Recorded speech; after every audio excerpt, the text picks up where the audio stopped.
Why are you terrified? Do you not yet have faith? On that day, as evening drew on, this gospel passage of the apostles crossing the lake with Jesus sleeping in the stern when a storm comes up begins like this. For over a year now, it has been evening in our world. Thick darkness has gathered over our squares, our streets, our cities and towns. It has taken over our lives, filling everything with a deafening silence and a distressing void that stops everything as it passes by. We feel it in the air. We notice it in people's gestures. Their glances give them away. We find ourselves afraid and lost. Like the disciples in the gospel who were caught off guard by an unexpected, turbulent storm. We have realized that we are all in the same boat, all of us fragile and disoriented, but at the same time important and needed.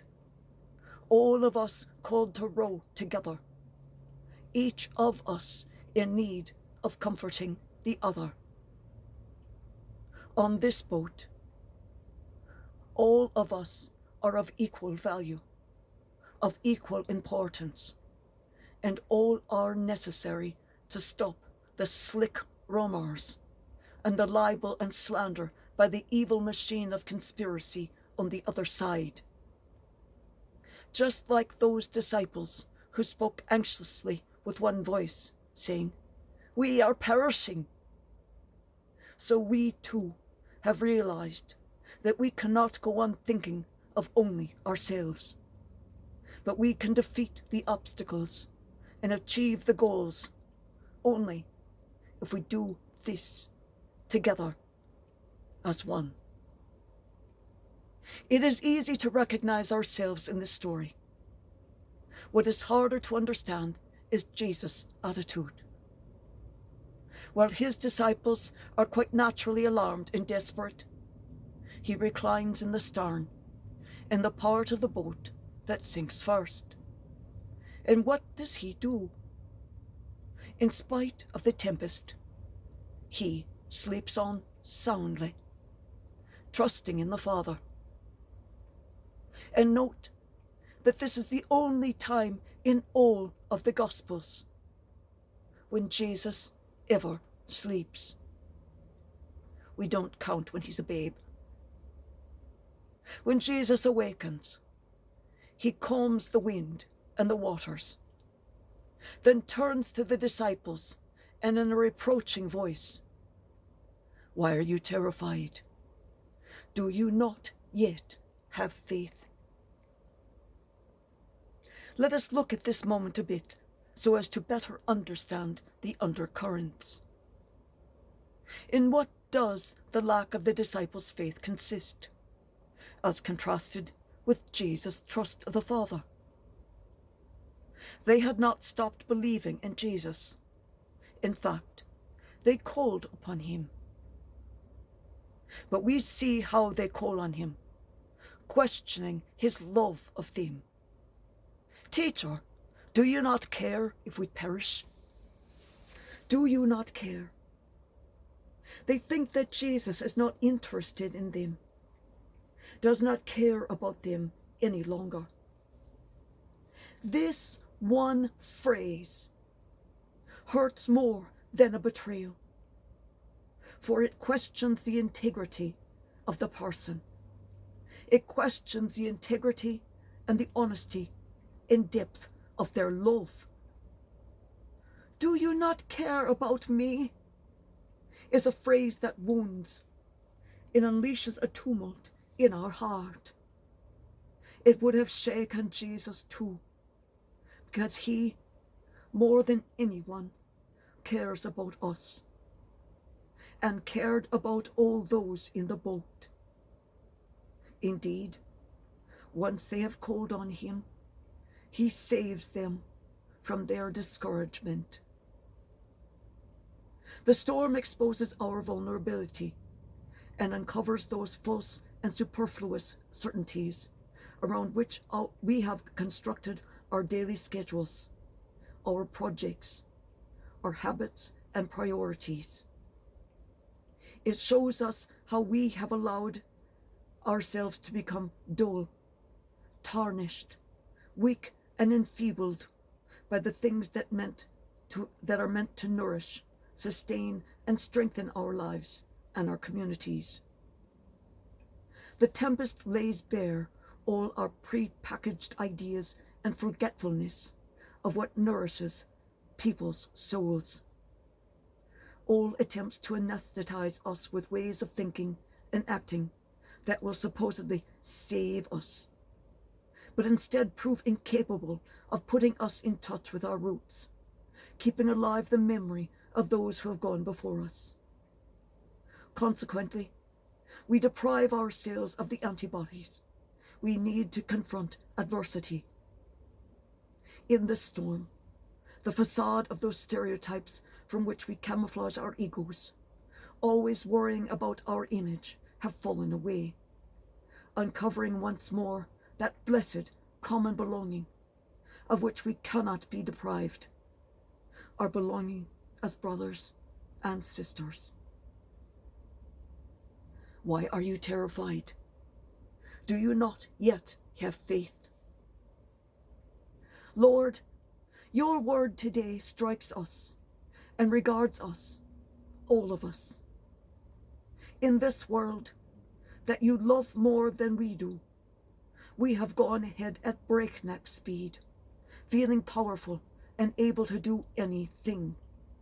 Greedy for profit, we let ourselves get caught up in things and lured away by haste. We did not stop at your reproach to us. We were not shaken awake by any of the recent humanitarian violations within wars or the horrible injustices across the world to which we have all been witness. We merely changed the channel so as to not any longer be disturbed. Nor did we listen to the cry of the poor of our ailing planet. We carried on doing the same inconsiderate, destructive things, regardless, believing we would stay healthy in a sick world, on a sick planet. Now that we are in a stormy sea, we implore you, wake up, Lord. Why are you terrified? Do you not yet have faith? Lord, you are calling us to faith, which is not so much believing that you exist, but coming to you and trusting in you. This year, as it was last year too, your call reverberates urgently. Be converted. Return to me with all your heart. You are calling on us to seize this time of urgent trial as a time of choosing. It is not the time of your judgment, but of our judgment. A time to choose what matters and what passes away. A time to separate what is necessary from what is not. It is a time to get our lives back on track with regard to you, Lord, and to others. We can look to so many exemplary companions for the journey, who, even though fearful, have reacted with great courage and love by giving their lives. This is the force of the Spirit poured out and fashioned in courageous and generous self-denial. It is the life in the Spirit that can redeem, value, and demonstrate how our lives are woven together, sustained by ordinary people, the forgotten and invisible people, who do not appear in newspaper and magazine headlines, nor on the world stages of the latest show, or even on any local stage, or in any rinky-dink neighborhood newspaper, to recognize their work or great sacrifice.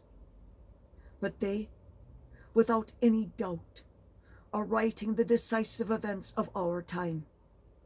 Supermarket employees, cleaners, caregivers, providers of transportation, package and food delivery workers, vehicle repair, vehicle assistants, law and order forces, hospital and church volunteers, priests and the religious, doctors and nurses. Though they aren't in any way forgotten or invisible, these last are only listed so that they can be included in all those who have sacrificed themselves. And so very many others who have understood that no one reaches salvation by themselves. In the face of so much suffering, where the authentic development of our people is assessed, we experience the priestly prayer of Jesus, that they may all be one. How many people every day are exercising patience and offering hope, taking care to sow not panic, but a shared responsibility? How many fathers, mothers, grandparents, aunts, uncles, and teachers are showing the children in small everyday gestures how to face up to and navigate this crisis by adjusting their routines, lifting their gaze, and fostering prayer? How many are praying, offering, and interceding for the good of all? Prayer and quiet service. These are our victorious weapons. Why are you terrified? Do you not yet have faith? Faith begins when we realize we are in need of salvation. We are not self-sufficient. By ourselves we flounder. We need the Lord like ancient navigators needed the stars. Let us invite Jesus into the boats of our lives. Let us hand over our fears to him so that he can conquer them. Like the disciples, we will experience that with him on board there will be no shipwreck, because this is God's strength. Turning to the good, everything that happens to us, even the bad things. He brings serenity into our storms, because with God, life never dies. The Lord asks us in the midst of our tempest, invites us to reawaken and put into practice that solidarity and hope capable of giving strength, support, and meaning to these hours when everything seems to be failing.